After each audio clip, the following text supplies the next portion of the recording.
Auditeurs, auditrices, soyez tous les bienvenus dans notre monde de la spiritualité. Les réflexions que je voudrais vous apporter aujourd'hui proviennent du texte du 9e chapitre de Hébreux 9 et le verset 22. Hébreux 9, 22. Sans effusion de sang, il n'y a pas de pardon. Les Saintes Écritures nous déclarent de manière directe que pour pouvoir s'approcher de Dieu, il nous faut du sang. Et aujourd'hui, je me propose d'examiner au travers mon texte 3 manières d'aborder cette déclaration biblique. Premièrement, on va regarder l'origine du péché. Deuxièmement, on va regarder les conséquences du péché. Et enfin, on va regarder le remède du péché.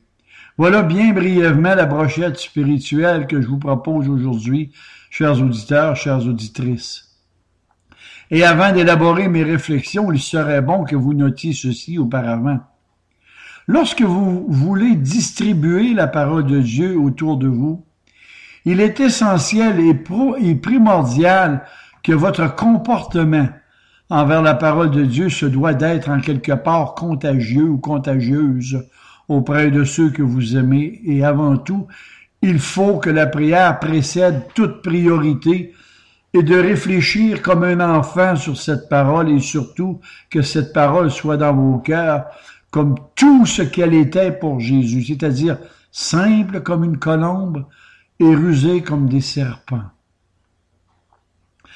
Afin de mieux vous faire saisir cette doctrine biblique de la propitiation qu'on appelle, je vais vous présenter 3 personnes irresponsables mentalement.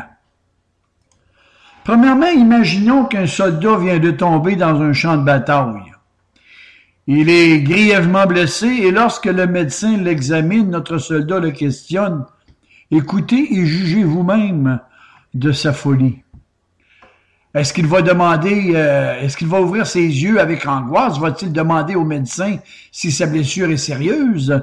Va-t-il demander tous les secours et tous les soins nécessaires pour le guérir? Non, pas du tout. Aucune question semblable ne sort de sa bouche. Chose étrange, il dit, « Pourriez-vous me montrer le projectile qui m'a blessé? » Est-ce que cette balle était vraiment dirigée sur moi? Est-ce que je pourrais rencontrer l'adversaire qui a utilisé une arme contre moi? Sûrement, vous me diriez, bien c'est le délire. Son cerveau est atteint parce que de telles questions, à un tel moment, on voit bien que ce soldat a perdu son raisonnement. Voici mon deuxième insensé. Un ouragan de force 5 ébranle un navire de croisière par des vents de 225 km à l'heure. Le navire vole sur les vagues géantes, la tempête semble redoubler d'ardeur et pendant tout ce temps-là, où se trouve le capitaine du navire? Va-t-il donner des ordres à ses mariniers? Va-t-il chercher des manœuvres compétentes et habiles pour sauver son équipage et surtout ses passagers? Pas du tout. Non. Il est dans sa cabine et dans une profonde rêverie.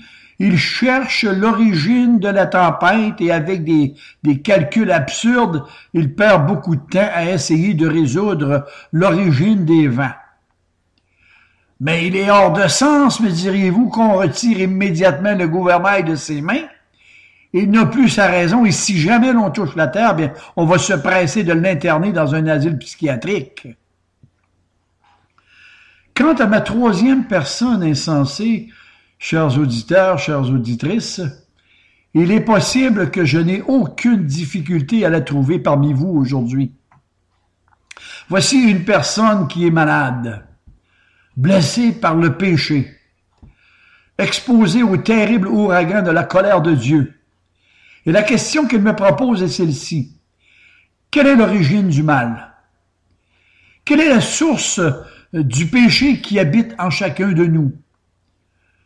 Mais tu es fou spirituellement, mon frère, ma sœur. Je dirais à mon tour que si tu étais normal, tu ne me demanderais pas comment le péché est entré dans le monde, mais plutôt comment puis-je être en délivré. Non pas comment se fait-il que du feu descend du ciel sur Sodome et Gomorrhe, mais comment puis-je faire pour m'échapper comme Lot? Non pas d'où vient que de ce que je suis malade, mais plutôt existe-t-il un remède efficace pour me soigner? Existe-t-il un médecin chevronné qui puisse rendre la santé à mon âme malade? Ah, chers amis, que nous perdons du temps auprès de vaines paroles, tandis que bien des fois nous négligeons des priorités et des certitudes. L'apôtre Paul, en 2 Timothée 2,23, nous dit « Repousse donc les discussions folles et inutiles, sachant qu'elles ne font naître que des querelles, et il ne faut pas qu'un serviteur du Seigneur ait des querelles. » L'origine du mal. Oh, chers amis, il n'existe pas, à ma connaissance, de sujet au monde, et j'en suis convaincu, qui ait soulevé autant de questions sur l'origine du péché. Les hommes ont creusé leur cerveau, mis leur esprit à la torture afin de comprendre comment le péché est entré dans le monde et comment sa venue peut se concilier avec la bonté de Dieu. L'existence du péché est un fait réel et incontestable. D'ailleurs, tous les jours, on peut y voir les conséquences. Comme par exemple, voyez de nos jours, au travers toute l'histoire humaine, d'où proviennent toutes ces guerres. Ces meurtres, ces viols, ces vols, ces violences gratuites, la bêtise humaine et j'en passe. Ne serait-il pas plus utile que chacun de nous se dise « Que dois-je faire pour échapper à la colère de Dieu ?» Ce qui est la suite naturelle de cette grande maladie spirituelle qu'on appelle le péché, qui est un cancer en quelque sorte. Or ici, c'est ici que la parole de Dieu intervient et vient à notre secours en nous disant que sans effusion de sang, il n'y a pas de pardon. Et de là, mon texte vient se dresser devant la conscience du pécheur éveillé par Dieu, et celui-ci sentant que son péché se doit d'être puni ou pardonné. Ce pécheur se demande avec inquiétude comment il pourra obtenir son pardon et voilà que sa demande se rencontre face à face avec cette réponse biblique que sans effusion de sang, il ne peut pas y avoir de pardon. Chers frères, chères petites sœurs en Christ, ne pensez pas que c'est un dicton juif. C'est au contraire une vérité théologique fondamentale, vaste comme le monde et aussi vrai que l'univers existe. J'affirme aujourd'hui que cette grande vérité est scellée jusqu'aux entrailles de la nature. C'est une loi essentielle de base du gouvernement spirituel du Seigneur de grâce. Le Seigneur de la grâce.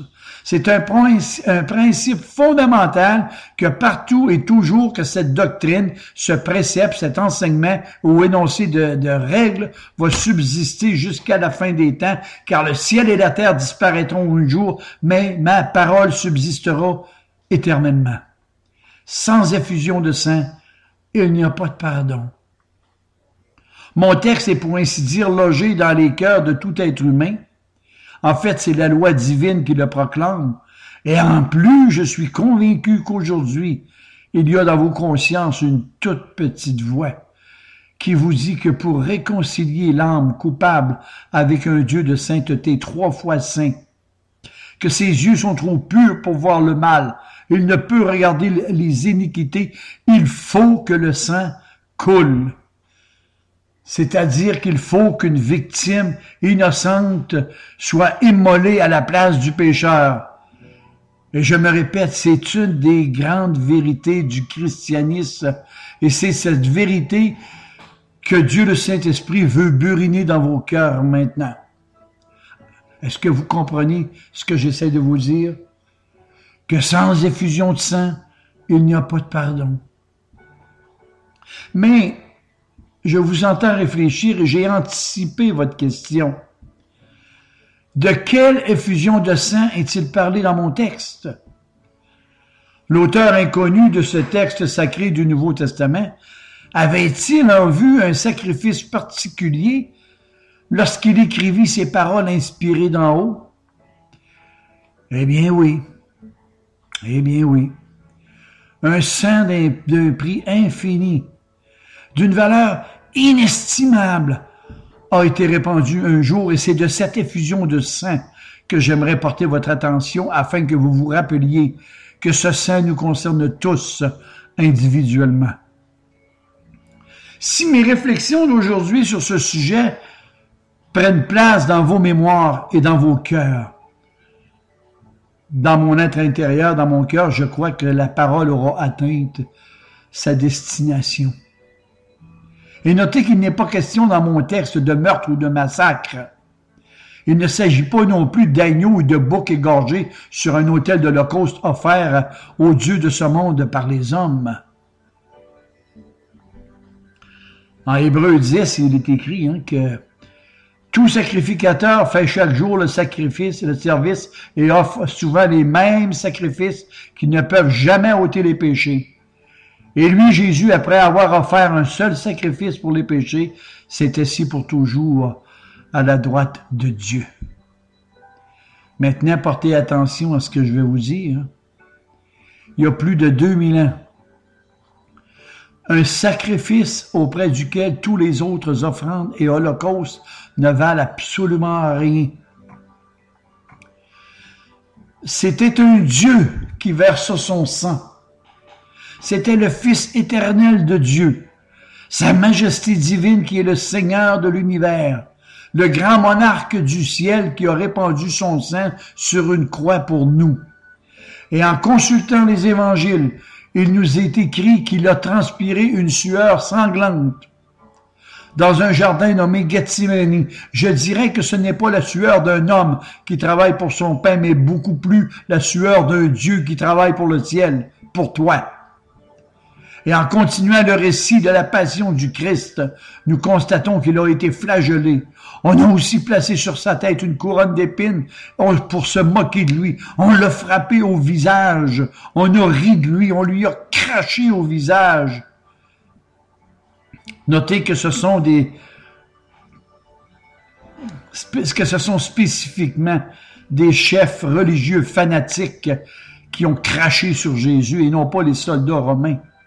On crachait à cette époque comme dégoût pour chasser les mauvais esprits, selon les pratiques de l'époque. On l'a contraint à porter sa croix. On lui a enfoncé des clous rouillés dans ses mains, dans ses pieds, et enfin lui a percé le cœur avec un javelot. Voilà cette grande aspersion qui eut lieu sur le Golgotha. Voilà le sacrifice sanglant et expiatoire sans lequel, ni pour toi, ni pour l'ensemble du monde de cette race humaine, il ne pourrait y avoir de pardon. C'est de ce sang que nous parle l'auteur de l'Épître aux Hébreux dans mon texte. C'était le sang de l'agneau qui ôte le péché du monde. Et souvent dans le passé, je me demandais, est-ce que Dieu aurait pu trouver une autre méthode, un autre plan pour nous sauver? Et je ne peux pas ni même penser d'aller au-delà de ce qui est écrit dans la parole par une sagesse humaine. Quel crime! Quel meurtre que celui-là! C'était plus qu'un géricide. C'était plus qu'un fratricide, beaucoup plus qu'un parricide, beaucoup plus qu'un infanticide. C'était... Oh! Tiens, la langue humaine n'avait pas de mots pour celui-là, il a fallu en inventer un. C'était un déicide, le meurtre d'un Dieu, l'assassinat de celui qui s'est incarné pour vous et dont son seul mandat était de te sauver d'une perdition éternelle. Oh mon ami, si ton cœur était plus malléable que le fer, tu t'effondrais en larmes en présence de mon texte. Et j'oserais dire que mes péchés et vos péchés ont exposé Jésus à la rage de l'enfer, à la fureur du monde et à la colère du ciel, que sans effusion de sang, il n'y a aucun pardon. Il n'y a pas de pardon. La proposition de mon texte me semble à la fois négative et positive. J'y trouve une négation vraiment formelle.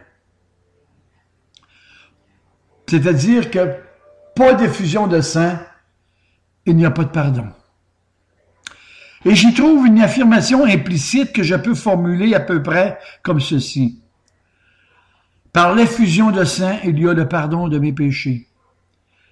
Essayons de considérer la négation sans effusion de sang. Sans effusion de sang. Notez que ce n'est pas une chose que vous puissiez croire ou rejeter à votre choix. Vous devez de le croire, car lorsque Dieu parle par le moyen de sa parole, la Bible, comment oseriez-vous contredire ce Dieu de l'univers dont rien n'échappe? Notez que cet enseignement que vous apporte, il est divin, car il provient directement du livre des plus belles histoires du pays d'en haut, la Bible, si vous aimez mieux. Regardez comment cette déclaration, elle est totale et absolue. Quelqu'un d'entre vous pourrait me dire, Monsieur le prédicateur, puis-je obtenir le pardon de mes péchés par ma repentance?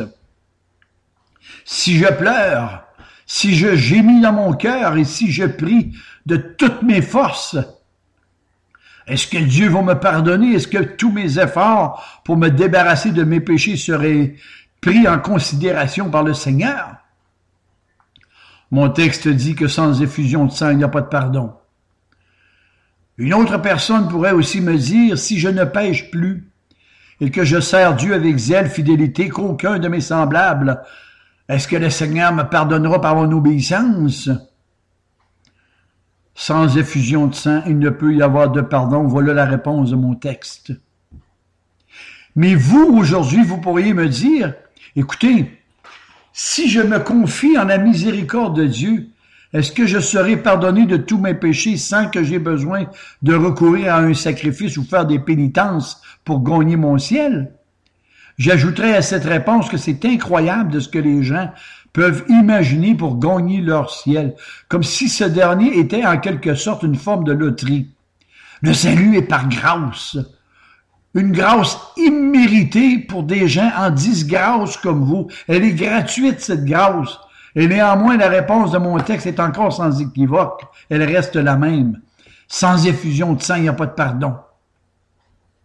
Il est important de vous mentionner que ce texte des Saintes Écritures a été scellé par le sang de Jésus-Christ. Pensez tout ce que vous voulez.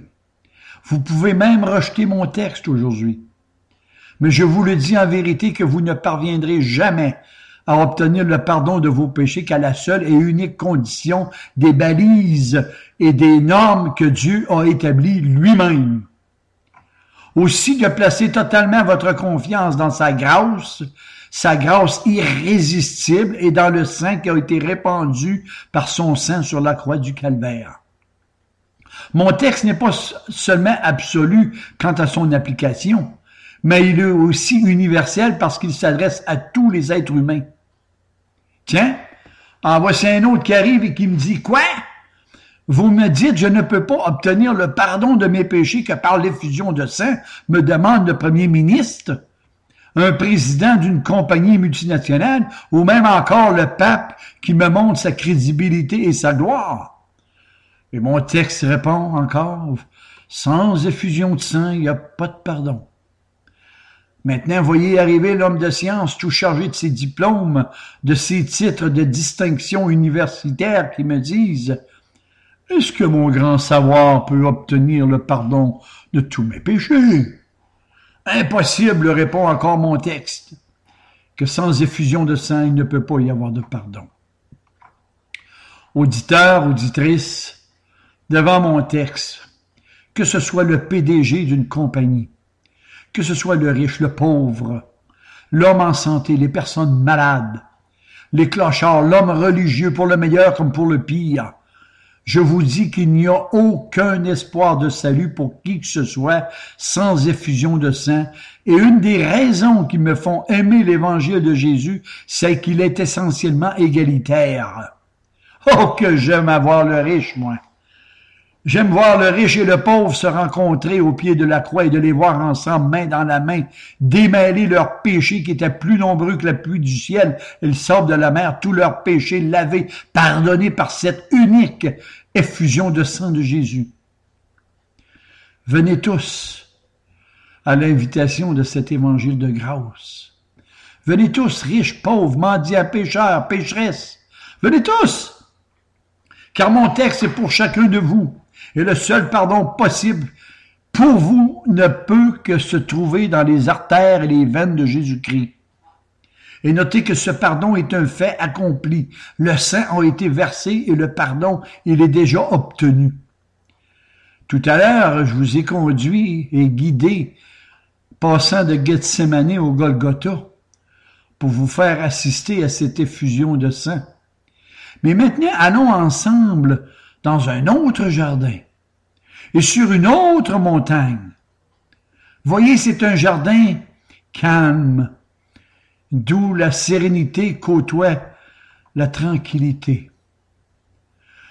Un jardin dont un certain Joseph d'Arimathée avait fait tailler un tombeau pour lui-même, mais c'est le corps de Jésus qui y fut mis en premier. Celui qui avait donné sa vie pour ses brebis est là. Mais comment se fait-il, mais comment se fait-il que ce jardin, ce tombeau est ouvert et il est inoccupé? Et chers amis, je vais tenter de vous dire ou de vous l'expliquer, c'est que votre dette de vos péchés, votre rançon de vos péchés a été payée. Le pardon est acquis. Son sacrifice a été accepté par son Père. Le grand pasteur des brebis a été ramené d'entre les morts par le sang de l'alliance éternelle. Voilà une première preuve.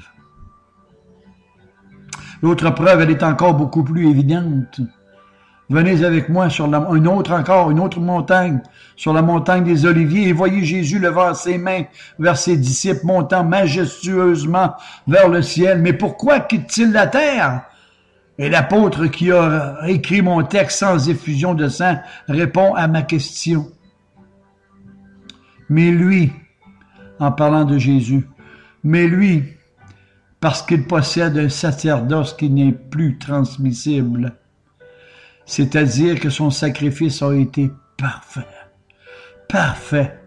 Son sacrifice a été totalement accompli et accepté par son Père. La justice de Dieu a été satisfaite afin de ne pas porter atteinte à sa sainteté. Comprenez-vous ce que j'essaie de vous dire, chers frères et chères petites sœurs en Christ? Notez que toute la scène de la passion du Christ n'a jamais été un martyre, mais bel et bien un sacrifice, un holocauste volontaire de la part de Jésus. Il nous a dit, je donne ma vie. Personne ne me l'ôte. Je la donne de moi-même. Et maintenant, la seule question que j'ai pour vous en terminant est celle-ci. Est-ce que la grâce irrésistible de Dieu a eu un peu d'effet dans votre cœur? Est-ce que vous vous reconnaissez pécheurs perdus sans espoir de salut? Alors, venez à mon texte, ou plutôt allez vers celui qui a fait cette effusion de sang pour vous. Il n'existe pas un pécheur sur la terre qui ne puisse pas avoir part au pardon que le Christ a accompli au prix de son sang. Que ton âme soit noire comme l'enfer, elle peut en cet instant précis devenir aussi pure que le ciel. Je sais que ce n'est pas sans une lutte désespérée qu'un pécheur ou une pécheresse puisse saisir la promesse de Dieu qui nous dit « Si quelqu'un se repent, si quelqu'un change ses voies, si quelqu'un par ma grâce irrésistible va vers mon Fils, Jésus, accepte son sacrifice et place totalement la foi que je lui donne gratuitement sur les paroles de ce que mon Fils bien-aimé lui a donné.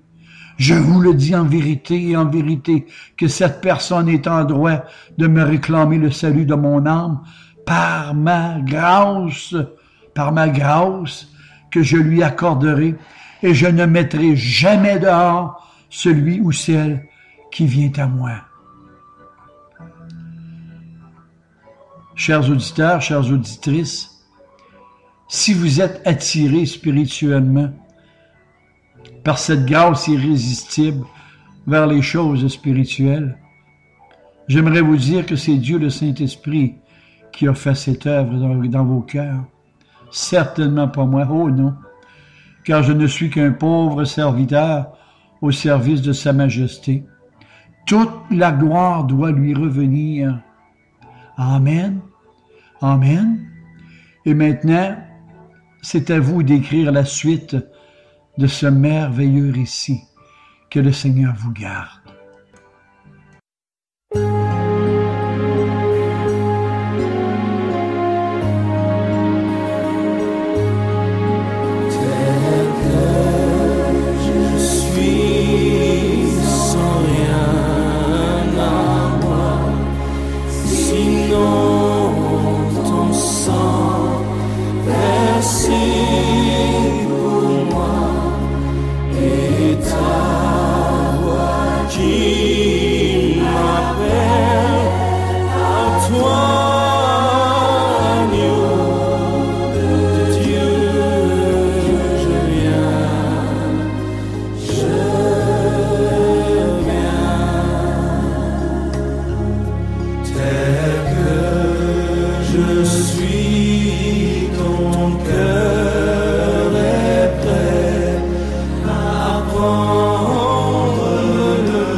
j'ai